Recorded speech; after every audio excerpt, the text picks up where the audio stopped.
So we'll expect 3 presentations. Some new judges have taken place. I will start by introducing them. On the left-hand side here, Ms. Rikke Nettestroom. She's Executive Director, Community Investment, CSR in Asia. She's based in Kuala Lumpur. Then next to her, for the 4th time today, but there are still again a few newcomers, His Excellency Mr. Paul Bekkers, Ambassador of the Netherlands. And next to Mr. Bekkers, Mr. Azizi Miornia, and he used to be MDBC. He used to join the MDBC Board of Directors, as well as he is former CEO of the Malaysian Agri-Food Corporation, and he also used to join the Federal Agricultural Marketing Authority, as well as the Malaysian Palm Oil Association in Malaysia. Welcome all.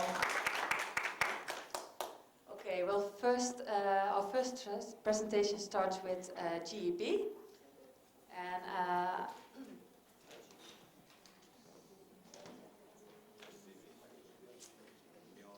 and our first speaker of the day is Ms. Kelly Ching, and she is Communications Executive at GEB. And you've got 15 minutes for your presentation, followed by a 10-minute Q&A session. Thank you. Good afternoon, ladies and gentlemen, esteemed panel of judges. My name is Kelly, and on behalf of the team from Guinness Anchor Berhad, it's an honor to be here today to present to you our submission for the Community Development category.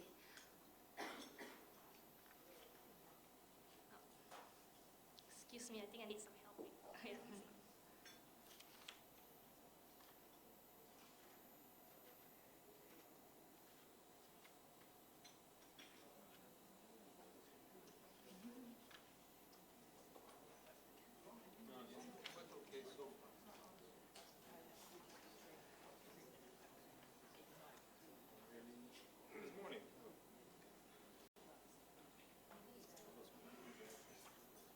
I think we're all set. Well, I believe most of you all here would know that at GEB we produce and sell some of the world's favorite beer brands. But at our company, it's not all about making and selling beer. Yes, it's a fun business, but we at GEB are also very committed to doing our part for community, simply because we believe that as a success we gain as an organization, it's not measured by our financial target, but more so on the positive contributions that we can make to those in need. So with that in mind, we set up the GEB Foundation in 2007 to spearhead the company's CSR activities and to bring them to a whole new level. Now, when we started the foundation about 3.5 years ago, we really wanted to provide something unique when we work with the underprivileged or when we carry out our conservation work. So we thought long and hard about what we really want our foundation to stand for. And we told ourselves that we want to do more than just enriching communities. We want to empower them with the means and knowledge so that they can fulfill their potential. But most importantly, we want them to take charge of their own life so that they themselves can improve their own livelihood. The foundation has 3 main areas of focus. We basically carry out projects that aim to conserve the environment, projects that uplifts education in Malaysia, and projects that enrich the community. And under each of these 3 key pillars, we have our own initiatives implemented, which I'll be bringing you through in a little detail. The first pillar, environment, it's our water project. Water project, it's one of the flagship project under the foundation, and as the name speaks for itself, the project aims to empower Malaysians to make the choice to conserve our water source. Because reality is, over 90% of our water supply comes from rivers and streams. And if we don't act now, then when do we act? The project name stands for Working Actively Through Education and Rehabilitation. And the reason why we came up with this name is because we really wanted to engage and empower the communities and to promote positive change in their behaviors and attitude towards rivers and water in general. So we started the project with a two-pronged approach. The first approach is what we call the hard approach. It involves the physical rehabilitation of a river. We team up with an NGO, Global Environment Center, and adopted Sungai Way, which is a 2.5-kilometer river that runs behind our brewery. Now, Sungai Way is not your ordinary river that you can see. Because the river is concretized, many people view it as a monsoon drain, and as a result, the residents living along the river basin sees it as a dumping ground, which brings us to our second approach, which we call the softer approach. The second approach involves us going out there and educating and spreading awareness about why is it so important to conserve our water. So we educate the residents and the businesses who live and operate along Sungai Way to promote a change in their behavior. And in our quest to change mindsets and behavior through the project, we do constantly actively engage with the community. And today we are very happy to say that the communities living along the basin is now involved in the rehabilitation of Sungai Way. They are trained to perform water quality testing. They're also taking charge of collecting the rubbish that are trapped inside the river on a voluntary basis. The second big win for us is that the communities now see rubbish with a different mindset. We train the upstream communities, which consist mainly of wet market traders, on how to make garbage enzyme. So instead of throwing their waste into the drain, which eventually leads into the river, they are now turning those waste into garbage enzyme which they use to clean the market floors. On top of that, the community also initiated their very own program where they collect used cooking oil and turn them into products like soaps and candles. So if you look at it, they're actually killing two birds with one stone. They're not only reducing waste, but they are also turning recyclable items into something profitable. Now, how do we do it? That's a lot of questions. That's one of the main questions that people ask us. It wasn't easy. It was a long process. It took us close to 1 year just to talk to the community, get to know them, and get them on board on the project. But there are several initiatives that we have implemented to help get their support.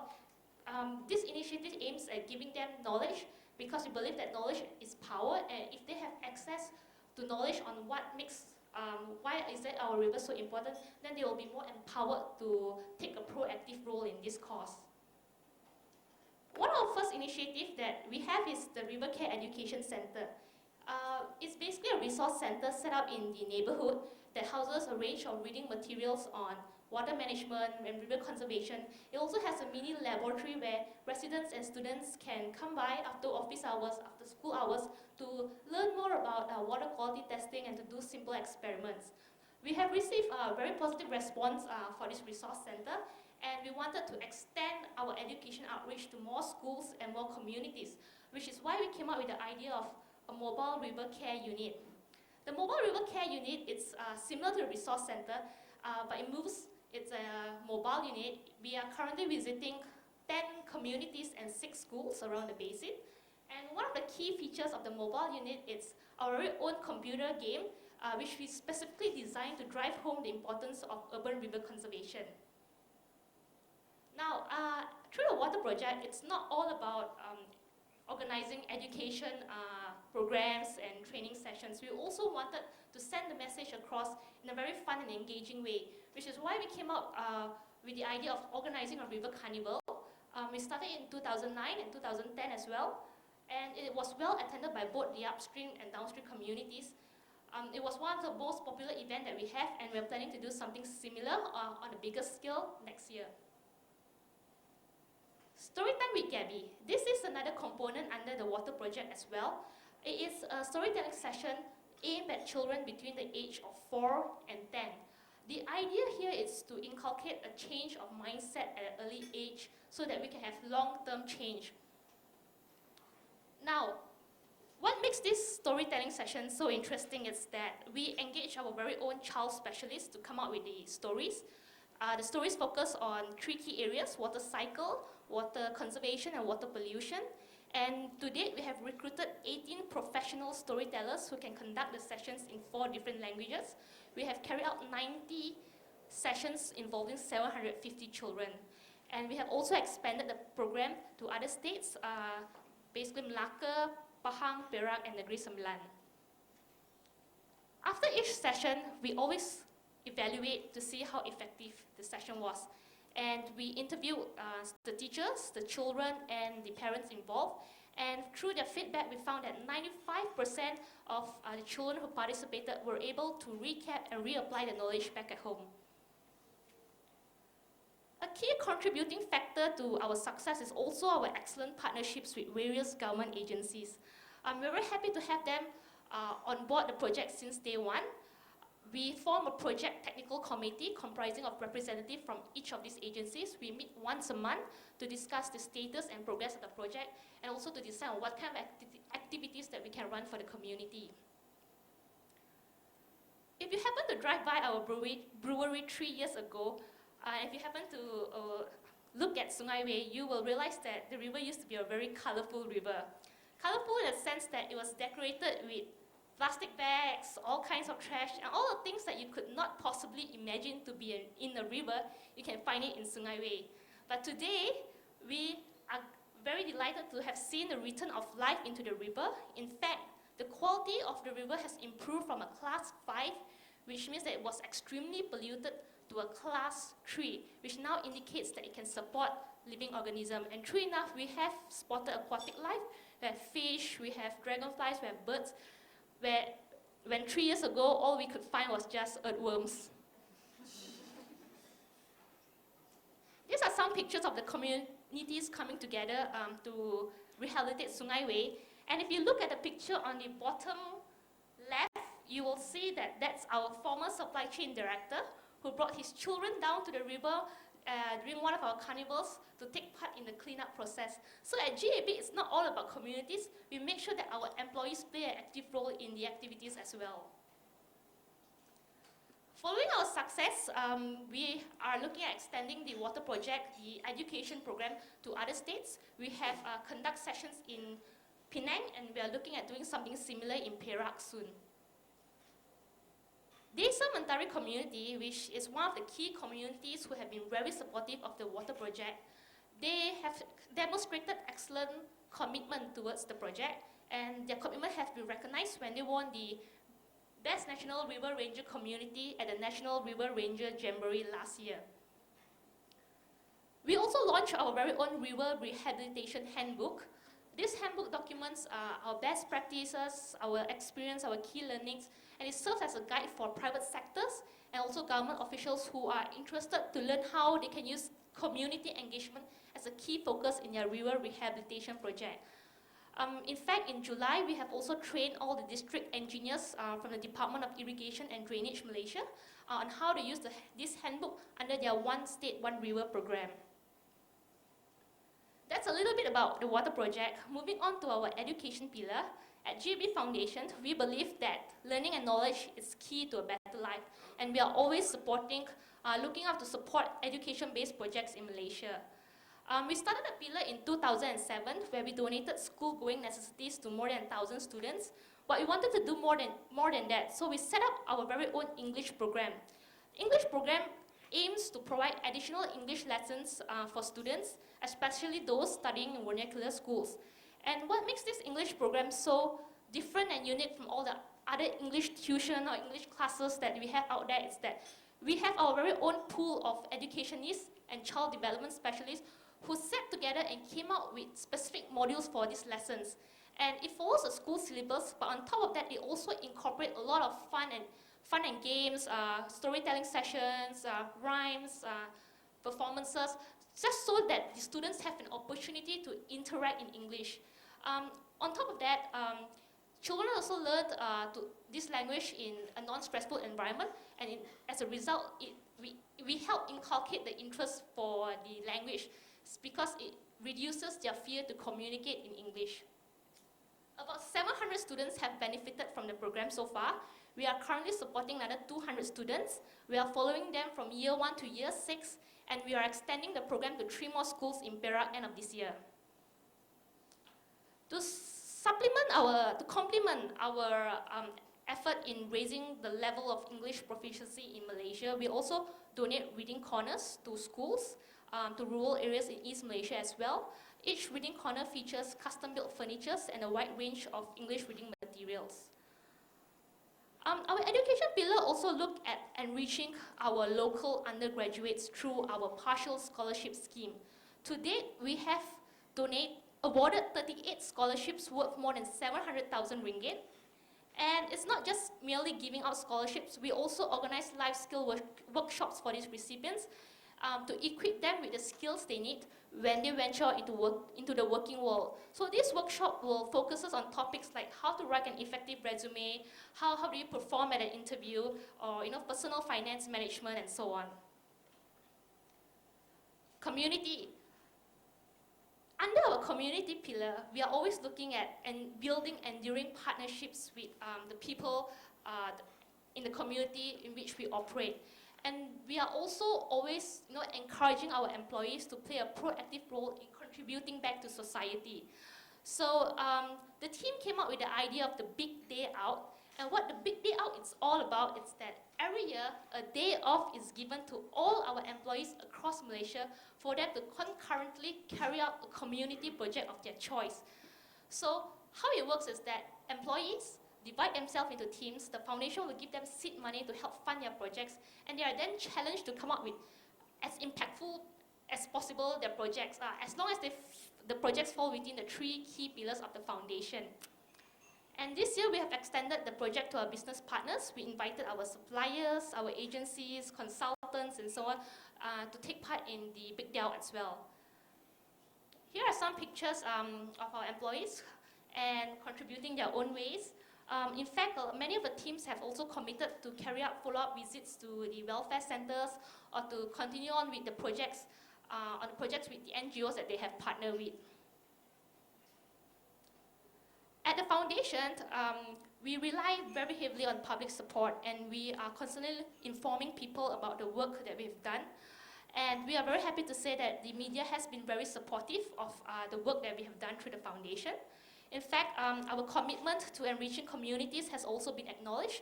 We have won several CR awards, and most recently, we were named one of the top 10 CSR companies in Malaysia by the H Billion Ringgit Club. Yes, just nice. So to sum it all up, engagement and empowerment really form the core of our community projects under the foundation. Yes, it's not easy. We admit that it takes a lot of time, a lot of hard work, a lot of sweat, tears, and blood. But we believe that through this way, the change that we make can be more meaningful and more impactful. And as I've mentioned at the start, the success of our business is not determined by our financial gain, but most importantly, it's about how many people and how many lives that we can impact. And with that, I would like to end my presentation. Thank you very much. Okay, thanks a lot for your presentation. I would like to give the word to the judges if they have any questions.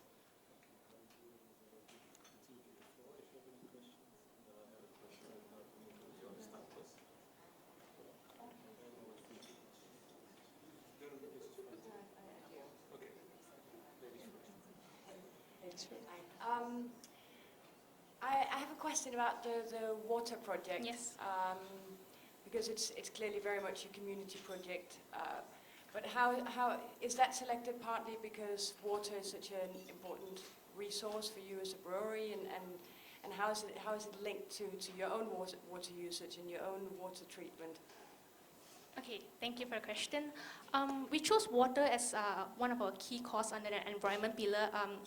Well, simply because water is a key aspect for our operation. So it's only natural for the foundation to have an active interest in conserving water. And also, the second reason is because over 90% of water supply comes from rivers and streams. And as you know, the conditions of our rivers and streams in Malaysia doesn't look very bright. So we decided that this is the right cause that we want to take up and to heighten awareness about. And at GAB, we have also taken a lot of proactive actions internally.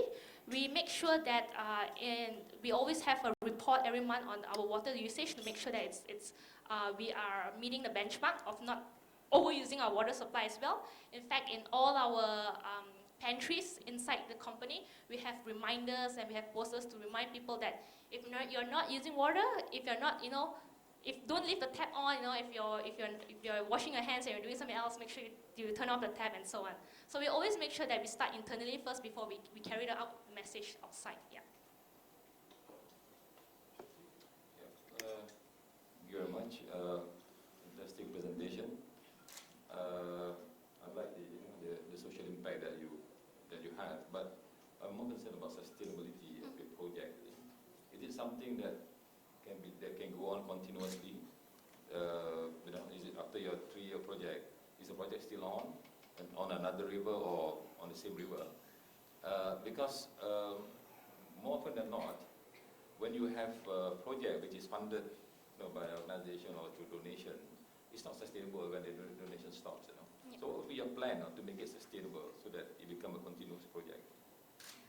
Thank you for your question. In fact, that is a question that we ask ourselves every day as well. And in terms of sustainability, we challenge ourselves, when we started the water project, we gave ourselves 3 years to complete it. But what happens after 3 years?